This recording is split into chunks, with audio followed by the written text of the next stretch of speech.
warahmatullahi wabarakatuh.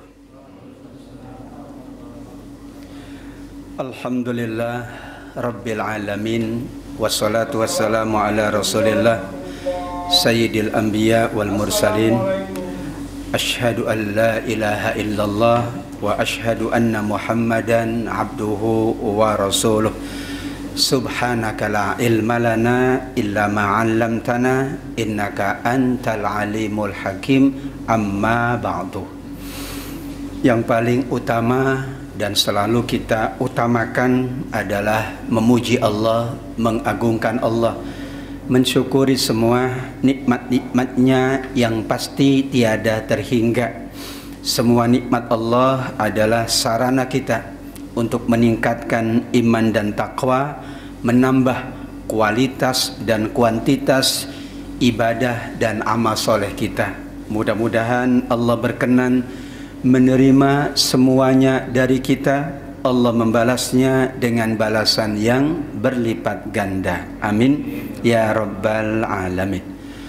Salawat juga salam kita sampaikan kepada Rasulullah Muhammad sallallahu alaihi wasallam. Selain kita mengikuti tuntunan Allah, maka kita juga mengikuti tuntunan Nabi Allah.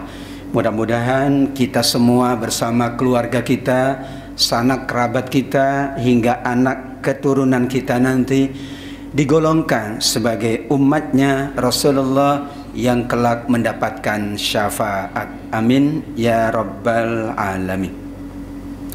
Seperti biasa, siang hari ini kita akan melanjutkan tafsir atau tadabbur Al-Quran.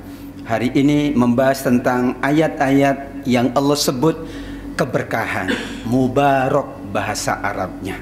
Ada 8 ayat yang disebut oleh Allah sebagai lokasi, sebagai sesuatu, sebagai amal, sebagai apapun yang punya nilai berkah di sisi Allah.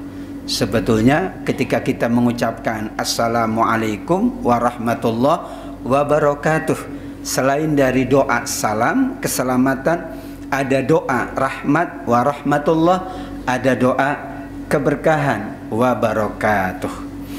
Kita awali dari ayat Allah Subhanahu wa taala, surat Al-Mu'minun ayat 115. Apa kata Allah?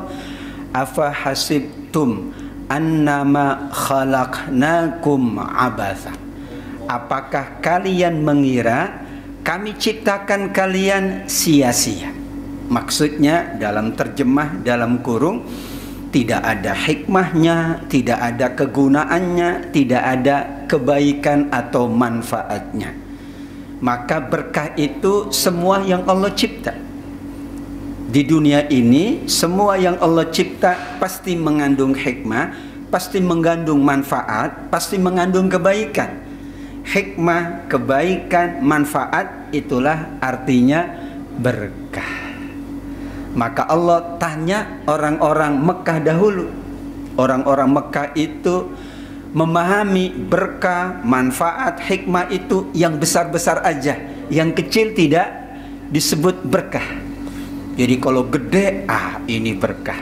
Kalau kecil, ini enggak berkah. Sampai mereka mempertanyakan, kenapa Allah mencipta nyamuk? Al-Baqarah 26, ya. Innallaha la yastahyi ayyadriba mathalan ma ba'udatan fama fawqaha. Yang mereka anggap berkah, ada manfaatnya itu kan yang gede-gede, sapi, onta. Kalau yang kecil-kecil, apalagi serangga, itu apa hikmahnya? Apa kebaikannya? Maka kata Allah, Allah tidak malu membuat perumpamaan meskipun seekor nyamuk bahkan lebih kecil dari nyamuk. Kira-kira ada enggak manfaat dari nyamuk? Ada. Iya. Kita harus yakin dengan ayat ini. Allah tidak mencipta sia-sia. Kalau nggak ada nyamuk, pengetahuan manusia tidak bertambah. Kalau nggak ada nyamuk, orang tidak membuat obat nyamuk. Kalau tidak ada nyamuk, mungkin kita tidak tawakal karena tenang aja, tidur dimanapun bisa nyenyak. Tapi karena ada nyamuk, kita buat sesuatu supaya terhindar dari nyamuk. Kalau nggak ada orang yang sakit, tidak disebut sehat. Ya, kalau orang sehat semua kan nggak disebut sakit. Kalau sakit semua nggak ada yang sehat. Itulah berkah, artinya manfaat, hikmah dan kegunaan atau kebaikan pasti ada dalam semua ciptaan Allah. Maka Allah bantah orang-orang yang masih ragu kenapa Allah cipta yang kecil. Bahkan mereka mengatakan kenapa Allah cipta sesuatu yang menurut manusia tidak ada gunanya, tidak ada manfaatnya. Mungkin kita mengatakan bahwa manfaat itu yang gede-gede saja, yang besar-besar saja, atau yang dirasakan oleh kita, yang dirasakan oleh orang lain tidak dianggap manfaat. Kita mengenal ada sholat namanya istisqa, sholat minta hujan. Gimana kalau hujannya kecil? Gimana kalau hujannya gede? Mending mana? Hujan kecil atau hujan gede? Hujan sebentar atau hujan terus-menerus? Dua-duanya pasti ada manfaatnya, pasti ada hikmahnya. Ya. Karenanya dalam sholat istisqa yang dilakukan oleh Nabi dahulu, berarti dulu pun pernah ada kemarau panjang. Itu di zaman Nabi. Karena sholat istisqa pernah dijalankan oleh Nabi. Orang datang ke lapangan, kemudian kata Nabi, jika memungkinkan kalian bawa serta hewan-hewan ternak kalian. Nah, jadi kalau sholat istisqa boleh bawa kambing, asal jangan semua bawa kambing, nggak cukup nanti tempat sholatnya. Tapi para sahabat bertanya, kenapa kita bawa kambing? Kata Nabi SAW, kalau laulal bahaim, kalau tidak karena hewan ternak ini, mungkin Allah tidak turunkan hujan. Jadi hujan itu berkahnya bukan hanya untuk kita, tapi untuk hewan, untuk tumbuh-tumbuhan, untuk bumi kita. Mungkin menurut kita, aku sudah cukup air kok, tapi hewan, kami butuh air. Mungkin menurut kita, kalau air kebanyakan kita kesulitan. Lah kata tumbuh-tumbuhan, kami butuh air yang banyak. Karena kalau air tidak banyak, kami tidak bisa tumbuh dengan subur. Afahasibtum annama khalaqnakum abatha. Berkah itu ada pada semua ciptaan Allah, tinggal nanti bagaimana kita memberkahinya. Catatan kedua, semua yakin berkah, tinggal bagaimana kita memberkahinya. Terlebih kata Allah Subhanahu wa taala di surat Al-A'raf 96, walau anna ahlal qura amanu wattaqau. Kalau penuh keimanan, kalau penuh ketakwaan, pasti kami akan limpahkan keberkahan dari langit dan bumi Allah. Cuman hadirin, kita tahu enggak bahwa yang Allah turunkan untuk kita itu berkah? Awalnya tidak tahu, beberapa lama jadi tahu. Tapi Allah pastikan yang turun dari langit, yang ada dari bumi sebetulnya berkah kalau kita beriman dan bertakwa. Jadi begini rumusannya, berkah itu untuk semua manusia, bahkan semua ciptaan Allah. Maka jangan melihat berkah dari diri kita. Ketika kita sakit, mungkin kita menganggap tidak berkah, tapi sakitnya kita berkah untuk yang lain, yang sehat. Kan kalau kita sakit, alhamdulillah ada yang datang ngasih makanan. Berkah nggak bagi yang datang? Berkah. Kan dia berpahala ngasih makanan. Kan orang yang datang berdoa mendapatkan berkah, doanya dicatat pahala di sisi Allah. Lah, sekarang misalnya sebagai contoh, di Palestina terjadi tragedi kemanusiaan. Kalau orang melihat dari sudut pandang diri sendiri, enggak berkah. Tapi coba pandang dari seluruh sudut pandang. Yang dapat berkah siapa? Masyarakat dunia semua membantu. Berkah enggak? Berkah. Jadi yang membantu itu lebih berkah dari yang dibantu. Tangan di atas, kata Nabi, lebih baik dari tangan di bawah. Kalau enggak ada orang kesulitan, harta kita berkah enggak? Mungkin kurang berkah. Karena harta kita tidak untuk membantu sesama kita. Tapi tidak boleh minta orang lain sakit, tidak boleh minta orang lain sulit. Supaya harta saya berkah, ya Allah, perbanyaklah orang-orang miskin. Enggak boleh. Supaya sehat saya berkah, perbanyaklah orang-orang sakit. Enggak boleh. Jadi dulu ada riwayat, Bapak Ibu, di masa Nabi ada sahabat yang berdoa di pojokan masjid. Ya, biasanya kalau di pojokan itu serius. Mau serius doa, mau serius tidur, pokoknya di pojokan. Ya, kalau sholat Jumat kan milih pojokan, itu tandanya serius. Serius apa? Serius macam-macam. Milihnya pojokan. Pada depan kosong milihnya pojokan. Itu mau sholat serius. Jadi pojokan, doa begitu sampai nangis. Kemudian Nabi tidak sengaja mendengar doanya.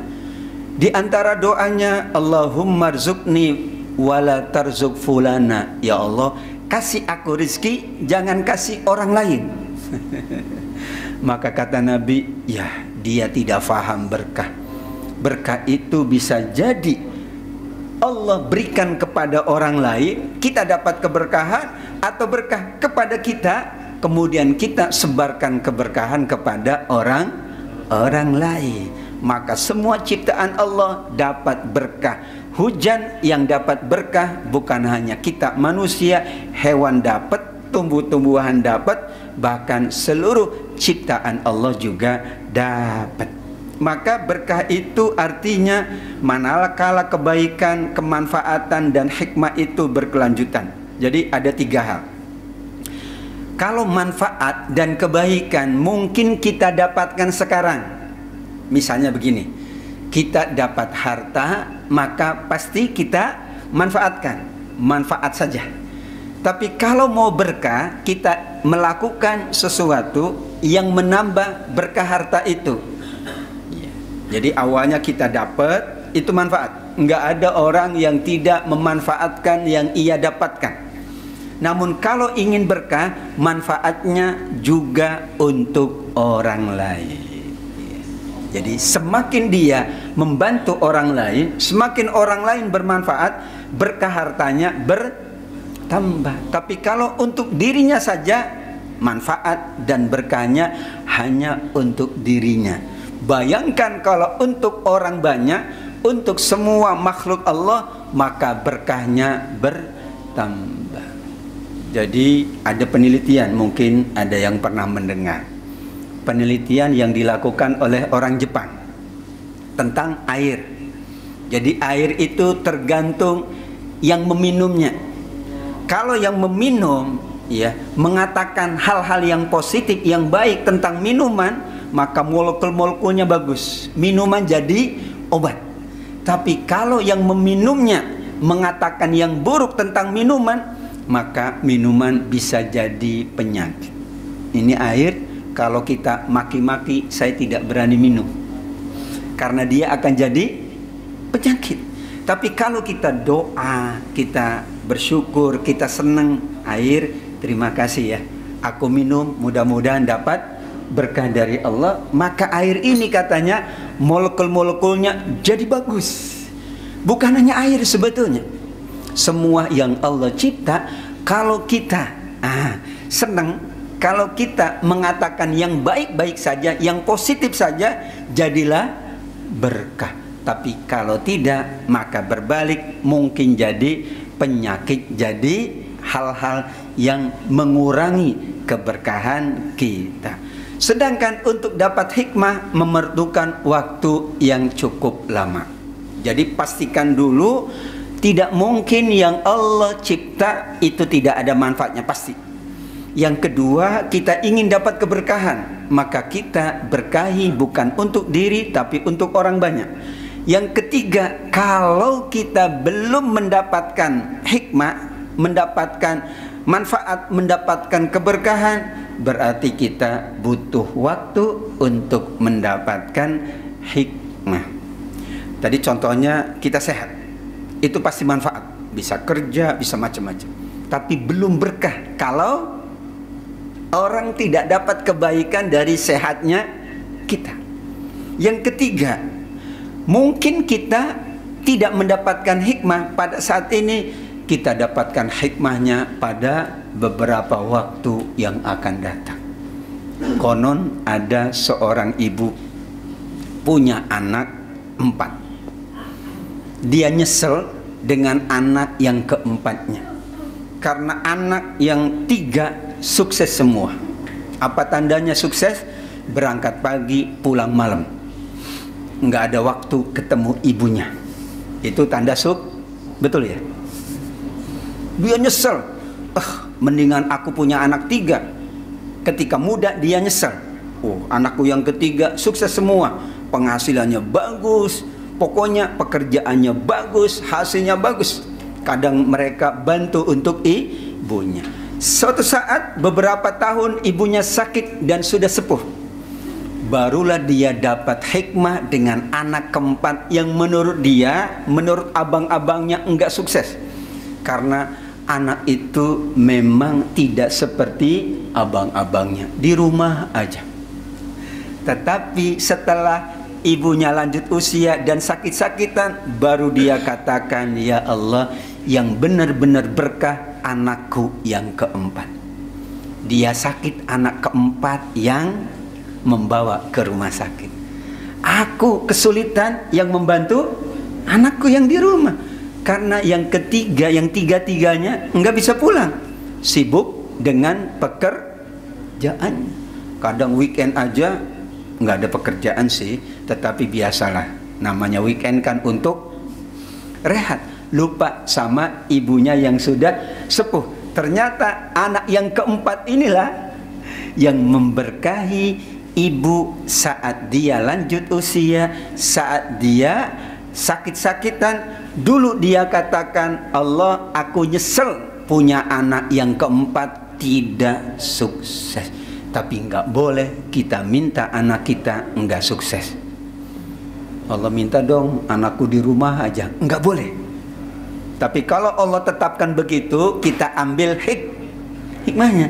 Hikmahnya nggak sekarang, nanti ketika kita tidak tahu. Oh iya, setelah 5 tahun, 10 tahun, ternyata yang dibilang oleh aku, anakku enggak sukses, itulah yang paling berkah menurutku, menurut Allah. Karena yang membawaku ke rumah sakit, yang melayani aku ketika sulit, hanya anak yang keempat.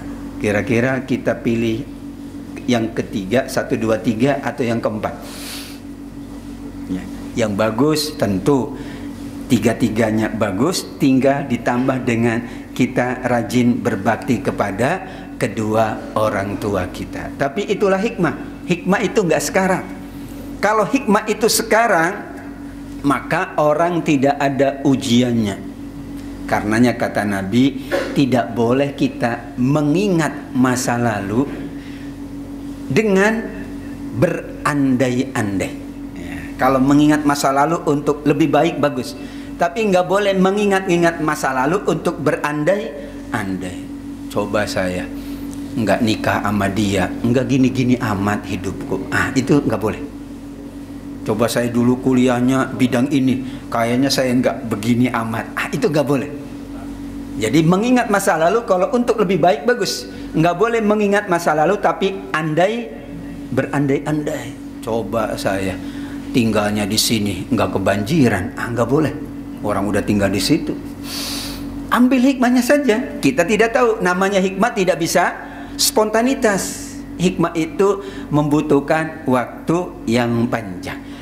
Hadirin wal hadirat, ada 8 ayat yang Allah sebut secara langsung sebagai berkah. Pertama, Baitullah. Menurut mayoritas ulama tafsir, pasti Ka'bah itu. Namun bisa diperluas dengan semua rumah Allah adalah berkah. Tidak ada orang yang ingin dapat keberkahan kalau tidak pernah masuk ke rumah Allah. Ya, karena ada orang nggak pernah masuk rumah Allah, masuknya rumah sendiri aja. Padahal ada rumah Allah. Musola ini rumah Allah, masjid itu rumah Allah. Maka Allah sebut inna awwala baitin wudi'a linnas lalladzi bi Bakkata mubarak. Mubarak itu artinya Allah jamin penuh keberkahan. Enggak ada orang yang berantem di dalam masjid, tapi setelah keluar masjid wallahu a'lam. Tapi di masjid memang orang tenang semua, orang menjaga persaudaraan karena Allah jamin keberkahannya. Bayangkan kita sholat di Masjidil Haram, kalau nggak ada keberkahan itu berantem.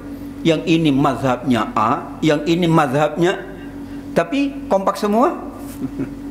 Imamnya membaca bismillah di dalam hati, nggak ada masalah. Ya kan? Sholat tarawihnya 20 rakaat, nggak ada masalah. Yang satu tawafnya begini, yang satu sa'inya begini, yang satu lentar jumrohnya begini, yang satu sholatnya begitu begini. Masalah? No problem. Karena yang diminta, yang diinginkan oleh semua jemaah haji dan umroh adalah dapat keberkahan saat berada di depan Ka'bah Baitullah. Demikian juga orang yang menunaikan sholat, bermajlis ilmu di rumah Allah, ingin dapat keberkahan. Yang kedua, Al-Quran Allah tetapkan berkahnya. Syaratnya dibaca, dihafal, diingat, direnungkan, difahami, diajarkan. Kalau cuman dipajang kurang berkah. Tapi Qurannya tetap berkah ya. Tapi orang yang punya Quran kalau cuman dipajang kurang. Wah, beli Quran ya banyak. Tapi membacanya, kalau ingin mendapatkan keberkahan maka Allah sampaikan fattabi'uhu la'allakum turhamun. Ayo baca Quran, ayo hafal ayat-ayat pendek untuk sholat kalian, mengingat, mentadaburi, bermajlis ayat-ayat Quran supaya kita ditambah keberkahannya oleh Allah. Yang ketiga, ada manusia super berkah. Ya, bukan hanya Jumat berkah. Ini ada manusia super berkah, yaitu dengan 4 sifat. Ayatnya bicara tentang Nabi Isa, tapi dalam ilmu tafsir, meskipun ayat itu tentang sesuatu yang khusus, tentang orang yang khusus, namun ayatnya tetap berlaku umum. Sama dengan tadi, Baitullah, rumah Allah. Ada Baitullah, rumah Allah yang di Mekah. Ada Baitullah, rumah Allah di Ciputra ini. Ada Baitullah, rumah Allah di kampung kita. Ada Baitullah, rumah Allah di kota kita. Jadi kaedahnya, meskipun ayat itu khusus, tadi khusus Nabi Isa, tetapi ayat itu berlaku umum. Syaratnya apa yang disebut secara khusus dijalankan oleh kita. Jadi kalau masjidnya kosong ya nggak berkah. Kalau musolanya kosong ya kurang berkah. Sama saja Ka'bah kalau nggak ada yang datang berkah nggak? Maka dipastikan oleh Allah tenang, Ka'bah itu selalu ada orang yang tawaf. Kalau nggak ada manusia yang tawaf, Allah siapkan malaikat-malaikat yang tawaf. Maka Ka'bah tidak pernah kosong dari yang beribadah. Masa Covid nggak ada? Iya. Tapi orang situnya, petugasnya tawaf. Seandainya tidak juga, malaikat-malaikat Allah akan tugasi tawaf sekitar. Kenapa? Menjaga keberkahannya. Al-Quran kalau kita tidak membaca, ada orang yang baca. Demikian juga yang ketiga, surat Maryam 31 sampai 32 ya. Allah sebutkan wa ja'alani mubarakan aina ma kuntu wa ausani bis salat, orang yang salat, wa zakah, zakat, wa barrun biwalidati, berbakti kepada kedua orang tuaku, walam yaj'alni jabbaron syaqiyya, aku tidak temperamental, aku tidak bersikap kasar. Maka itulah yang memberkahi orang, sholatnya memberkahinya. Yakin sholat itu memberkahi. Cuman tadi makna berkah jangan dilihat dari satu aspek saja. Ya Allah, aku sholat banyak, kok aku nggak naik-naik pangkat. Sholat bukan untuk naik pangkat. Naik pangkat ikut tes. Ya. Tapi sholat untuk memberkahi kalau seandainya ia naik pangkat. Sholat bukan untuk menjadi kita kaya. Kalau sholat untuk kaya, maka tidak ada orang yang miskin. Tapi sholat untuk memberkahi saat kita kaya atau saat kita tidak punya. Karena kan Allah tetapkan kaya dan miskin itu. Allah juga yang tetapkan orang itu sehat dan sakit. Tapi saat sakit tetap berkah, saat sehat tetap berkah dengan saya rajin Ustaz puasa, tapi kok saya sakit. Ya. Puasa bukan untuk kita sehat atau untuk menghindari sakit, kecuali atas rekomendasi dokter. Pak, obatnya Bapak puasa. Boleh. Tapi puasa Ramadan. Ya, misalnya, tapi insya Allah nggak ada ya. Misalnya saya puasa Ramadan, Senin Kemis kok sakit-sakitan. Yang salah bukan puasanya, jangan-jangan pola makannya belum tepat. Ya puasa Pak, tapi giliran sahur 3 piring. Puasa, giliran buka 5 piring. Itu namanya puasa bukan untuk menyehatkan, tapi puasa sekedar untuk menahan diri, namun pada waktunya ia tidak mampu menahan makan dan minum berlebih. Sholat juga sama. Karenanya sholat, zakat, berbakti kepada orang tua, dan bersikap lembut, tidak bersikap kasar. Sehingga kalau ada apa-apa, yang disalahkan bukan sholatnya, tapi manusianya. Yang keempat, tempat tinggal itu sudah berkah. Kalau ingin tambah berkah, kata Allah, ada doanya di surat Al-Mu'minun 29. Wa qur rabbi anzilni munzalan mubaraka wa anta khairul munzilin. Ya Allah, berkahi tempat ini. Engkau sebaik-baik yang menempatkan hamba di tempat ini. Hadirin wal hadirat, yang menetapkan kita tinggal dimanapun pasti Allah. Silahkan cek dan tanya siapapun. Karena kalau maunya kita mungkin macam-macam.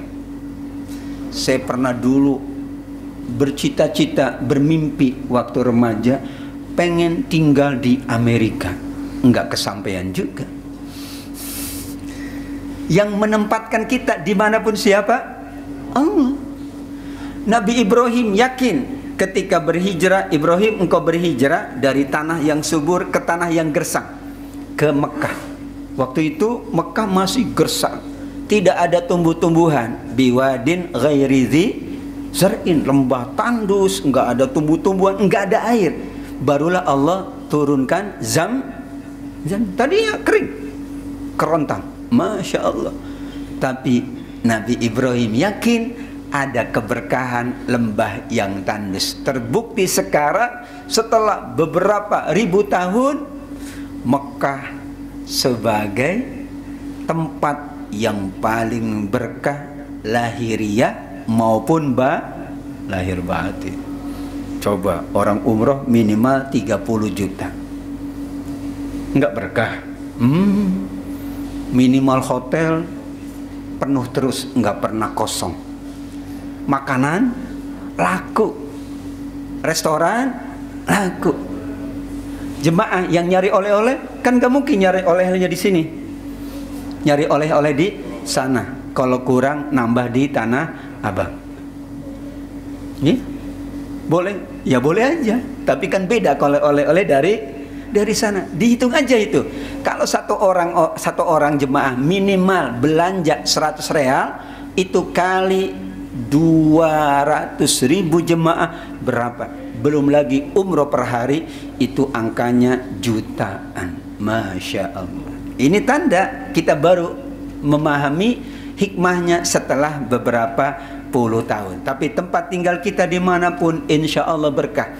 Wa qur rabbi anzilni munzalan mubarakah, asal kita berdoa. Dan sebagian ulama mengatakan bukan hanya rumah tempat tinggal, tapi tempat tugas kita, tempat aktivitas kita, kita selalu doakan wa qur rabbi anzilni munzalan mubaraka, karena hanya Allah yang menempatkan kita dimanapun. Kalau Allah tidak setuju, nggak jadi.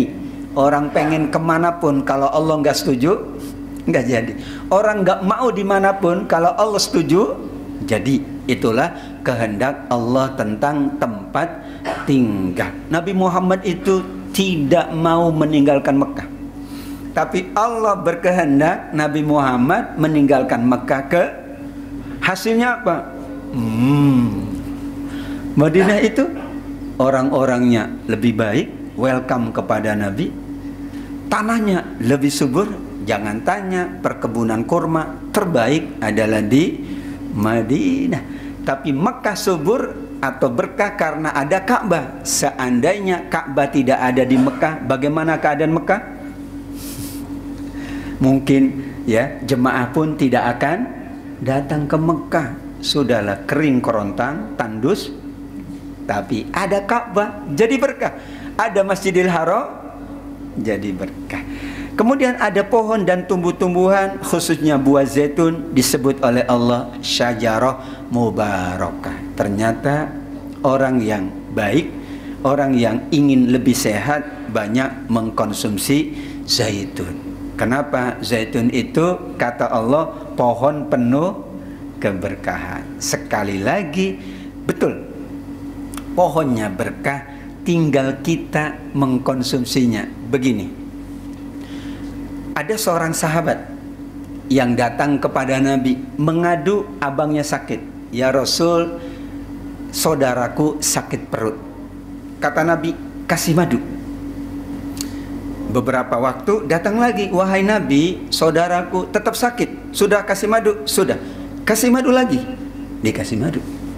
Yang ketiganya datang lagi, ya Rasul, saudaraku tetap sakit. Udah aku kasih madu. Kata Nabi, yang ketiga, kasih madu lagi. Sudah ketiga kali datang lagi, Nabi tambah sakit. Kata Nabi, yang salah bukan madunya, yang salah cara kamu menggunakan madu. Orang sakit perut, madunya langsung 1 ember, tambah sakit. Betul? Iya. Semua ada ilmunya, semua ada caranya. Ya, betul, madu itu adalah syifa Al-Quran. Tapi kalau orang salah mengkonsumsinya malah jadi penyakit. Yang salah kata Nabi bukan madunya, tapi perut saudaramu, atau engkau salah dalam mengkonsumsi madu, tidak sesuai dengan ilmunya. Orang dikasih obat oleh dokter 2 kali sehari, saking pengen cepat sembuh, langsung dia 10 kali sehari. Sembuh atau sembuh? Tambah sakit dia. Nah, itu sama dengan tumbuh-tumbuhan, dengan pohon, dengan buah-buahan. Semua yang Allah cipta pasti berkah. Tergantung manusia mengambil berkah, ada ilmunya. Madu syifa, Al-Quran menyebut. Tapi kalau salah, ngaduknya salah, enggak jadi. Dikasih airnya air panas, ya hilang itu. Ya, ngaduknya seperti orang tawaf, bukan sebaliknya. Itu punya nilai ternyata, ilmu pengetahuan. Kemudian juga tempatnya, diusahakan tempatnya yang plastik, jangan kaca. Itu juga beberapa ilmu. Ternyata semua berkah, tergantung kita mengambil keberkahan. Ada ilmu yang dituntun oleh para ilmuwan atau ulama. Ucapan yang baik Allah sampaikan di surat An-Nur 61. Yang keenam yang Allah jadikan berkah adalah kalimat thayyibah. Contohnya tadi ada penelitian orang Jepang, ilmuwan Jepang, tentang ucapan yang baik terhadap air pengaruhnya besar. Saya punya jemaah, dia punya peternakan kambing dan sapi, jumlahnya ribuan, cukup untuk seluruh jemaah Mushola An-Nur berserta keluarganya, anak keturunannya. Karena itu menjadi stok untuk nasional, sudah didatangi oleh menteri. Beberapa ilmu sudah dia lakukan, ilmu peternakan sudah, Ya kan sesuai ilmu, pupuknya sekian gitu ya, makanannya ini sudah sesuai. Itu kan ilmu ya. Tapi cara mendapatkan keberkahan dari kambing dan sapi, kata dia, saya perlakukan kambing dan sapi seperti saya memperlakukan manusia, seperti saya memperlakukan anak saya sendiri. Jadi makanya dia datang bukan lempar, dia pelan-pelan. Bing, ini makanan yang Bing, manggilnya Bing kan? Kam apa Bing? Kambing ya. Bing, ini makanan, kamu makan baik-baik. Iya, dengan senyum dia bilang. Kalau ada yang sakit dari kambing, dia datang. Oh, kamu sakit ya? Syafakallah. Mudah-mudahan Allah sembuhkan. Karena yang menyembuhkan kambing juga Allah. Iya kan? Manusia hanya sebagai perantara doang. Dia terus. Dan setiap saat dia mengucapkan salam kepada kambing itu. Assalamualaikum kambing-kambingku, sehat? Alhamdulillah. Begitu. Ternyata dan itu penelitian. Subhanallah. Ya, sekarang dalam keluarga kalau ucapan antara suami dan istri tidak baik, kira-kira yang terjadi perang dunia keberapa? Tapi kalau ucapan baik, adem. Ucapan baik nggak ada masalah. Makanan enak, ucapan baik, aman. Makanan nggak enak, ucapan baik, aman. Makanan enak, ucapan gak baik, dilempar. Makanan gak enak, ucapan gak baik, bukan hanya dilempar. Itulah namanya tidak berkah karena ucapan. Maka baginda Nabi SAW yang diakui oleh masyarakat Arab adalah ucapannya paling baik. Nggak ada yang gak baik Nabi kan? Hadisnya baik semua. Siapa yang mengatakan hadis Nabi gak baik? Nabi mengatakan ini, itu pasti baik. Kadang nanti hikmahnya, kata Nabi kalau makan jangan sampai kenyang. Itu pasti baik. Kata Nabi kalau mau sehat tidurnya menghadap ke kanan, begini miring kanan. Nggak mungkin salah Nabi. Nabi dijamin lisannya paling bagus, paling baik sepanjang masa. Itulah ucapan yang baik. Kalimat thayyibah ada di surat An-Nur 61. Maka kita berusaha menjaga kalimat thayyibah. Ucapan yang baik ada Al-Quran, ucapan yang baik ada zikir, ucapan yang baik ada doa, ucapan yang baik ucapan terima kasih, ucapan yang baik Assalamualaikum warahmatullahi wabarakatuh. Ujungnya aja ada wabarakatuh. Maka mohon maaf, ucapan yang baik Assalamualaikum tidak bisa diganti sama yang lain. Karena nilai doa di dalamnya. Kalau ditambah boleh. Assalamualaikum, selamat pagi, boleh.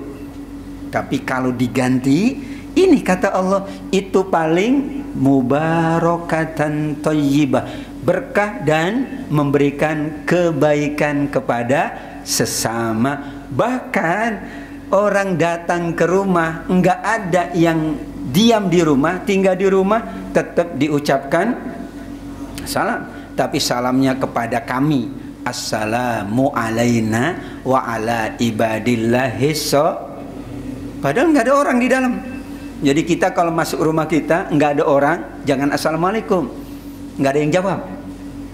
Tapi kalau nggak ada orang, assalamu alaina wa ala ibadillahi ada malaikat-malaikat. Makanya dalam sholat kan gitu, assalamu alaina wa ala ibadillahi sholihin. Ada malaikat-malaikat yang ikut bersama di dalam rumah-rumah kita. Yang ketujuh, ada malam penuh kemuliaan. Allah sebut malam turunnya Al-Quran fi lailatin mubarakah. Yang kedelapan, air hujan yang turun dari langit di surat Qaf ayat ke-9. Wa nazzalna minas sama'i ma'an mubarakah. Kami turunkan dari langit itu air yang penuh. Ayo kita kaji dari aspek manapun. Enggak ada hujan, bumi akan tandus. Bumi tandus enggak bisa tumbuh-tumbuhan. Berarti air hujan menyuburkan tanah, suburnya tanah menjadikan tanaman pun tumbuh subur. Kalau subur bermanfaat untuk siapapun. Kan kembali berkat itu bukan hanya kita yang memanfaatkan, tapi berkah yang memanfaatkannya makhluk yang lain. Dulu ada orang yang kesel. Kenapa? Dia selagi duduk, ya, awalnya dia katakan ini nggak adil Allah. Ada pohon gede, buahnya kecil. Ada pohon kecil, buahnya gede. Ada dalam ilmu kitab Al-Iman. Wah, dia akhirnya duduk. Boleh agak maju biar yang di belakang bisa sholat. Setelah itu dia tertidur di bawah pohon yang rindang. Ternyata dia bersyukur kepada Allah karena buahnya kecil kena kepalanya. Dia katakan, seandainya pohon gede ini buahnya gede, maka orang yang berteduh akan kena buah yang gede. Kan orang kadang-kadang, ini gimana sih, pohonnya kecil buahnya gede, pohon gede buahnya. Jangan disalahi, itu pasti paling baik, itu pasti bermanfaat. Tapi bukan hanya untuk kita, untuk semuanya. Sekarang air hujan, dulu waktu kecil pengalaman kita oleh orang tua kita dulu, sebelum ilmu pengetahuan berkembang, jangan hujan-hujanan. Sekarang malah disuruh anak-anak kita hujan, tapi ada ilmunya, yaitu tunggu beberapa saat. Jangan baru turun hujan-hujannya, karena yang ada polusi. Hujan itu menghilangkan polusi, menghilangkan debu, membersihkan alam. Nah, ya rumah kita kan nggak bisa dibersihkan. Rumah kita bisa kita bersihkan sendiri kan? Tapi alam ini siapa yang bisa membersihkan? Nggak bisa. Petugas kebersihan nggak bisa. Paling dia bersihin area tertentu aja kan? Iya kan? Yang bisa membersihkan alam ini adalah air hujan. Tapi hujan-hujanannya setelah beberapa waktu, jangan di bawah atap, karena yang turun kotoran. Cari tempat yang lapang, dan jangan ketika ada petir, ada ilmunya juga. Ya, malah sekarang anak-anak hujan-hujanan, setelah 30 menit hujan-hujanan, ya, kemudian jangan di bawah pohon, jangan di bawah atap, betul-betul di ruang yang kosong, dan pastikan nggak ada petir atau guruh. Jangan. Kalau ada petir jangan pula. Berarti ada ilmunya. Semua yang Allah sebutkan bukan serta-merta kita mendapatkan keberkahan, tapi ilmu pengetahuan itu adalah perintah dari Allah dan Rasulullah SAW. Itulah 8. Tetapi ada ilmu cara memberkahi. Rabbana ma khalaqta hadza batila subhanaka fakina. Yakin gak? Ya Allah, enggak ada yang kau ciptakan sia-sia. Maha suci engkau. Kalau kami masih suudzon, kami masih salah sangka, kami masih ragu yang kau ciptakan sia-sia, lindungi kami dari azab neraka. Berarti semuanya, hewannya berbagai jenis pasti ada manfaatnya. Tumbuh-tumbuhan berbagai jenis pasti ada manfaatnya. Tapi jangan dihitung dari diri sendiri. Dulu kita punya ilmu apa itu? Yang muter-muter itu, tikus dimakan ular, terus muter apa namanya? Rantai makanan. Ya udah.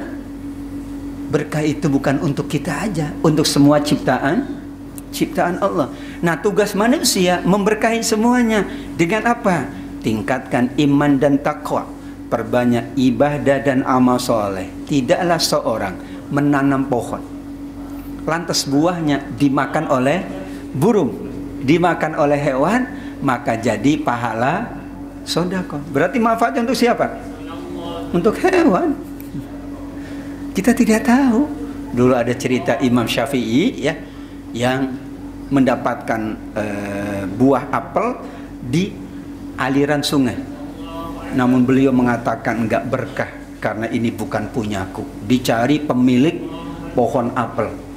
Ikut ke aliran sungai sampai ketemu yang punya pohon apel, minta izin, minta restunya, minta ridhonya, karena tidak mau kalau tidak berkah. Padahal pohon itu hanyut di buah itu hanyut di, karena beliau nggak mau kalau tidak berkah. Kan ada yang punya, nggak mungkin di sungai kok bisa tumbuh pohon, nggak mungkin kan? Sungai kok bisa tumbuh buah apel? Nggak mungkin kan? Wah, sungai ini. Dari mana buah apelnya? Dari jalan. Emang jalan tumbuh apel? Nggak mungkin. Itu namanya nemu. Nemu harus ditanya siapa yang punya. Beliau nggak mau supaya berkah. Beliau tanya. Akhirnya beliau mendapatkan restu dari yang punya. Memanfaatkan semuanya dalam kebaikan. Kata Imam An-Nawawi, orang berilmu itu berkah dengan ilmunya. Orang berharta berkah dengan hartanya. Orang yang tinggal di masjid berkah dengan masjidnya. Orang yang tinggal di rumah berkah dengan rumahnya. Terakhir adalah cara memberkahi semua ciptaan Allah yang kita yakin adalah berdoa keberkahan. Allahumma barik lana fima razaqtana. Atau dalam doa kunut diantaranya wa barik li fima a'taita.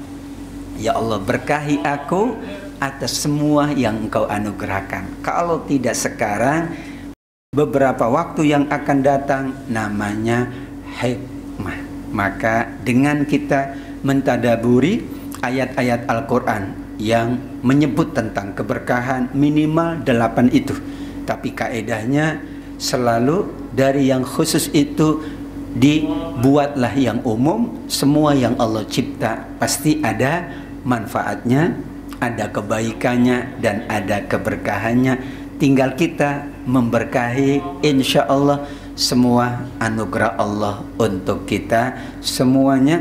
Allahumma barik lana fima razaqtana. Termasuk majlis kita pada siang hari ini, mudah-mudahan Allah tambahkan keberkahan harta kita, keberkahan waktu kita, keberkahan tempat ini, keberkahan tempat kita bekerja, keberkahan persahabatan kita, keberkahan semua yang Allah anugerahkan untuk kita semuanya.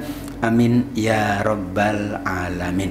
Shadaqallahul azim. Demikian jamaah yang dimuliakan Allah, beberapa catatan penting tentang memaknai tafsir ayat-ayat yang membicarakan tentang keberkahan menurut ayat-ayat Al-Quran Al-Karim. Wallahu a'lam bishawab. Jazakumullah khaira kepada para pengurus dan jamaah sekalian yang selalu memberkahi musholla kita, rumah Allah subhanahu wa ta'ala. Walafu minkum hadanallahu yakum ajma'in. Masih ada waktu 5 menit. Kalau ada yang mau ditanyakan atau disampaikan, saya akhiri dulu. Wassalamualaikum warahmatullahi wabarakatuh.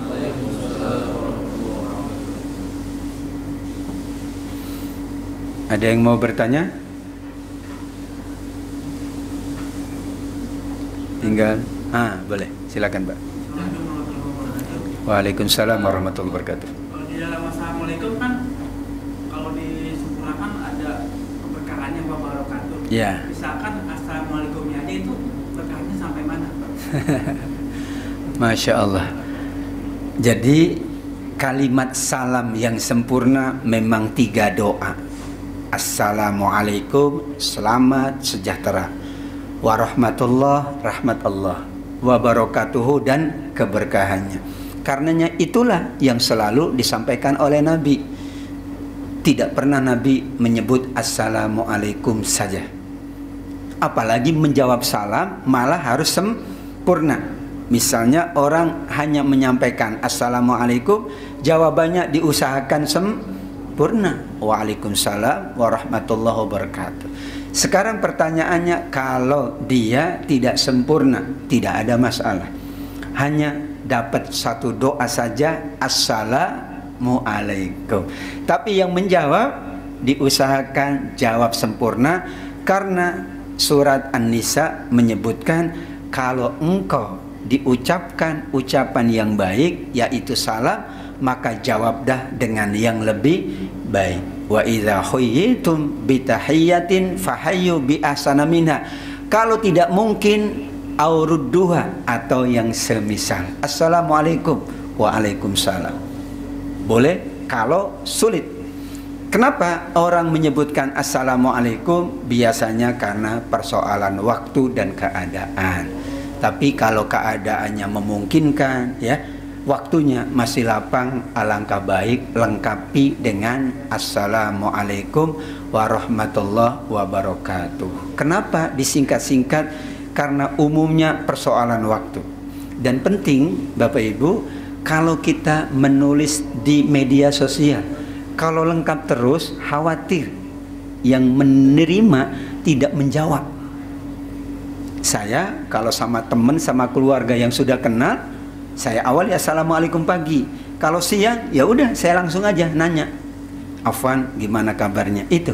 Kenapa? Karena pagi sudah saya awali dengan Assalamualaikum. Kalau setiap WhatsApp pakai Assalamualaikum sampai 500 kali WhatsApp, kasihan yang nerima. Yang menerima itu ya kalau teman sendiri kan paham. Lah kalau orang sibuk, kalau orang punya tugas banyak, terus terang Assalamualaikum jam 2 pagi, orang udah tidur. Tetapi kalau kita baru atau kita tidak mengenal, kita boleh dengan Assalamualaikum. Boleh juga dengan singkatan, boleh juga lengkap. Karena itu tulisan. Tulisan beda dengan ucapan. Tidak perlu kita perpanjang dan perlebar. Karena Ustaz, lah tulisan bahasa Indonesia kan hurufnya Latin, ya aslinya kan bahasa Arab. Assalamualaikum. Boleh? Ya boleh. Kalau enggak, kita tidak mampu. Saya mah salam saja, salam.